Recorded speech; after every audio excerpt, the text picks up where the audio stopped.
दोस्तों, दुनिया में आप देखे होंगे, बड़े बड़े गुरुओं ने भी बताया दोस्तों कि किसी अज्ञानी व्यक्ति को ज्ञानवान बनाना बहुत आसान है। आप अज्ञानी है ना, आपको ज्ञानवान बनाया जा सकता है। गुरुजी ने उसको शिक्षा दी जा सकती है, दीक्षा दी जा सकती है, उसे ज्ञानवान बनाया जा सकता है जो अज्ञानी है। लेकिन जो व्यक्ति अहंकारी व्यक्ति है, अहंकार से भरा हुआ है,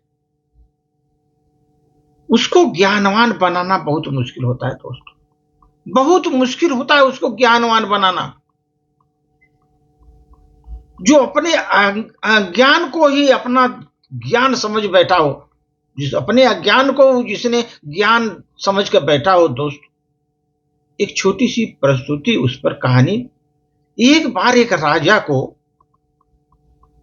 शिक्षा के लिए, उसको शिक्षा चाहिए था, एक अच्छे शिक्षक की आवश्यकता थी। उसने अपने राज्य में बोला मंत्री को, अच्छा शिक्षक लाओ जो हमें शिक्षित कर सके। वहां के सबसे बड़े शिक्षा देने वाले गुरुजी को बुला कर लाया गया और उन्होंने उनको शिक्षा दी राजा को। लेकिन राजा को समझ में नहीं आ रहा था कुछ। महीनों बीत गए लेकिन राजा को बुद्धि बढ़ी नहीं रही थी। तो बाद में एक दिन उन्होंने सोचा कि मैं इतना, गुरुजी आते हैं हमको शिक्षा देते हैं, हम शिक्षित क्यों नहीं हो रहे हैं। उन्होंने गुरुजी से एक दिन प्रश्न पूछा, गुरुजी आप इतना हमको समझाते हैं लेकिन हमको ज्ञान होता नहीं। गुरुजी ने कहा, महाराज शिक्षा जो होती है ना, मैं गुरु हूं, गुरु का स्थान ऊंचा होता है और शिक्षा लेने के लिए गुरु के स्थान के नीचे बैठते हैं लोग, तभी गुरु से शिक्षा मिलती है। अब तो महाराज, अब तो सिंहासन पर बैठ करके हमसे शिक्षा ले रहे हैं, तो आपको शिक्षा कैसे आएगी। हम आपके नीचे बैठे हुए हैं, आप ऊपर अहंकार में हम राजा हैं ऐसे करके बैठे, शिक्षा नहीं मिल सकती आपको। अहंकारी लोगों को शिक्षा नहीं मिल सकती दोस्त, ये ध्यान रखो। इसलिए राजा ने को अपनी गलती का एहसास हुआ, उसने गुरु के चरणों में जा करके अपना शीश नवाया और वहां पर शिक्षा ग्रहण की। दोस्तों, आदमी को अहंकार हो जाएगा, पद का अहंकार हो जाएगा, धन का अहंकार हो जाएगा, कभी आप आगे नहीं बढ़ सकते दोस्त। अब उसी को आप अहंकार में अपने ज्ञान को ही समझोगे, मैं सबसे अच्छा हूं, मेरा दिमाग से ज्यादा चलता है, मैं तो सबसे ज्ञानवान हूं, तो वहीं आप मार खा गए दोस्त। इसीलिए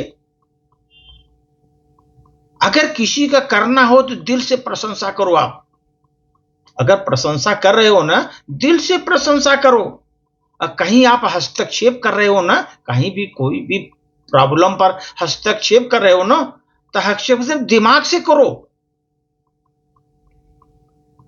वहां पर आप दिमाग से हस्तक्षेप करो और वहां पर अगर आप प्रतिक्रिया दे रहे हो दोस्त, कहीं भी प्रतिक्रिया दे रहे हो, अपने विवेक से दो।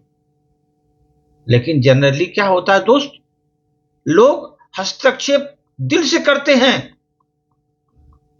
और प्रतिक्रिया जो है दिमाग से दे देते हैं, गलती हो जाती है, वहीं पर वो मार खाते हैं।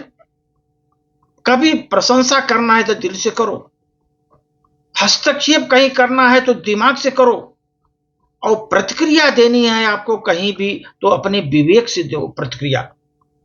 यही देने में ही जीवन में समझदारी है दोस्त, यही देने में जीवन में समझदारी है। नंता मौन रहो, मौन रहो। कौन बोलता है बोलने के लिए, अगर आप बोल रहे हैं तो ये सब चीज ध्यान रखो, नहीं तो वहां मौन धारण करके रखो। जो आपकी बात काटने में ही अपनी बुद्धिमत्ता समझता हो, कोई व्यक्ति आपकी बात काटने में भी बुद्धिमत्ता समझता हो, उससे किसी भी बहस में मत उलझो, क्योंकि आप उसको कुछ बोलेंगे, उस आपकी बात काटने के लिए सोचता है। उस ऐसे व्यक्ति से कभी मत उलझो, और ऐसे व्यक्ति से न उलझने में ही आपकी बुद्धिमत्ता होती है दोस्त। जनरली क्या होता है, लोग उलझ जाते हैं उसके बातों में, अब बात काटने वाले के बातों में उलझ जाते हैं, उसको लगता है कि हमारी बात को कैसे काट दिया, तो उसमें प्रॉब्लम आती है। इसलिए उस बहस में मत उलझो। इसी इसी को बुद्धिमानी कहते हैं, यही बुद्धिमानी होती है जीवन में दोस्त। धन्यवाद।